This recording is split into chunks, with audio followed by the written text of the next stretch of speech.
Hello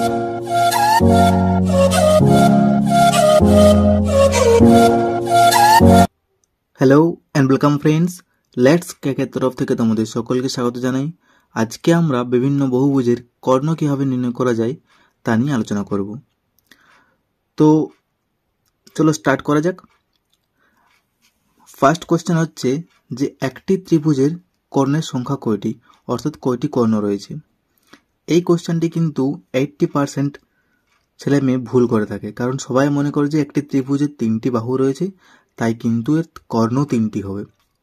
তাহলে এই কর্ণের সংখ্যা একদম নির্ভুলভাবে কীভাবে নির্ণয় করা যায় তা আজকের এই ভিডিওতে আমরা দেখে নেব। চলো স্টার্ট করি। তাহলে প্রথমে কর্ণ কি সেটি আমাদের প্রথমে জেনে নিতে হবে।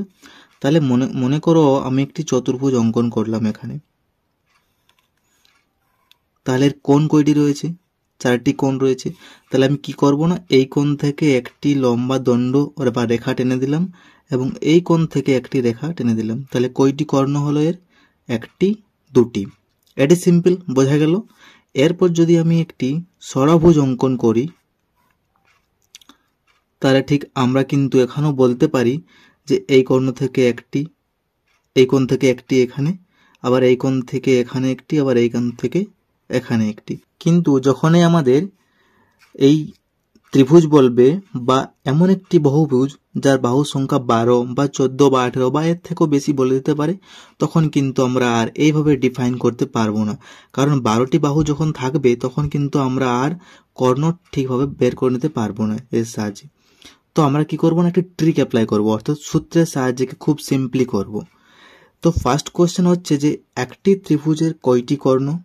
একে কিন্তু অনেকেই অপশন সি মনে করছে, কিন্তু সি অপশন পুরোপুরি ভুল। তো আমরা দেখে নিই কীভাবে করা যায়।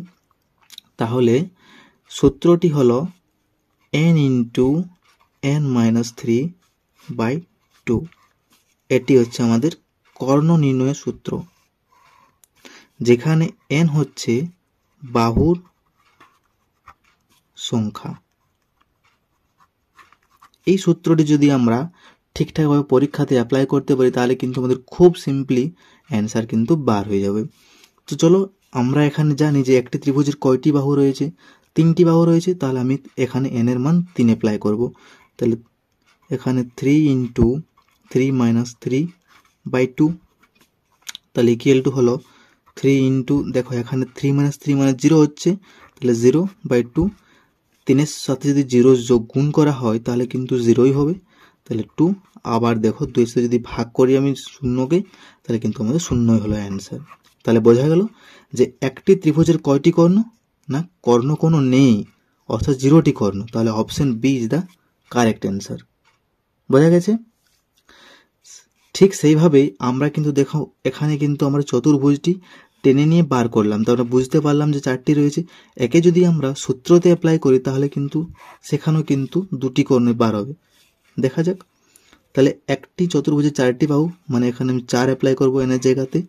তাহলে 4 - 3/2, তাহলে এখানে হলো 4 ইন্টু, যদি বিয়োগ করি তাহলে হলো 1, নিচে 2, তাহলে 4 একে 4/2, তাহলে 2 2 হলো 4, তাহলে 2 বার হলো। তাহলে দেখো আমরা এখানে কোনাকুনি টেনে 2 বার বের করেছিলাম, এখানেও কিন্তু আমাদের 2 বের হলো। তাহলে বোঝা গেছে। এভাবে যদি আমাদের এখানে 12 থেকে আরও কোনো বেশি বহুভুজ বলে, তাহলে কিন্তু আমরা এই ট্রিকটির সাহায্যে খুব সিম্পলি অ্যান্সার বের করে নিতে পারবো। তো চলো সেকেন্ড কোশ্চেন যাওয়া যাক। সেকেন্ড কোশ্চেন হলো একটি বহুভুজ যার বাহুর সংখ্যা 12টি, তাহলে তার কর্ণের সংখ্যা কত হবে? তাহলে বাহুর সংখ্যা, অর্থাৎ আমরা জানি n সমান হচ্ছে 12। সূত্র অ্যাপ্লাই করব, n ইন্টু n-3/2। তাহলে n এর মান হচ্ছে এখানে 12, তাহলে 12 ইন্টু 12 - 3/2, তাহলে 12 ইন্টু এখানে হবে 9/2, 2 × 6 = 12, তাহলে 6 9 হলো 54টি। তাহলে বলতে পারি যে একটি বহুভুজ রয়েছে যার বাহু সংখ্যা 12, তার কিন্তু কর্ণের সংখ্যা কত হবে? না 54টি হবে। একে কিন্তু আমরা একে কখনোই করতে পারতাম না, কারণ আমাদের 12টি বাহু যদি অঙ্কন করতে হতো তাহলে কিন্তু অনেক বড় একটি ত্রিভুজ হতো, সরি বহুভুজ হতো, যেটি কিন্তু 54টে করতে হলে আমাদের পুরো পরীক্ষাতে এই একটি কোয়েশ্চেনে টাইমটি শেষ হয়ে যেত। বোঝা গেছে? তো খুব সিম্পলি একটি ট্রিক, একে যদি আমরা ঠিকঠাকভাবে অ্যাপ্লাই করতে পারি পরীক্ষাতে তাহলে কিন্তু আমাদের অনেকটাই সময় সেভ হবে।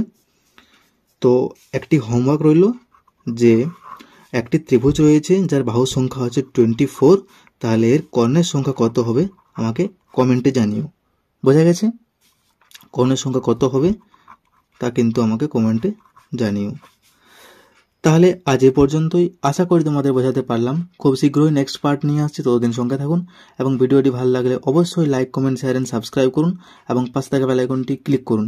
So take care, keep growing and stay motivated.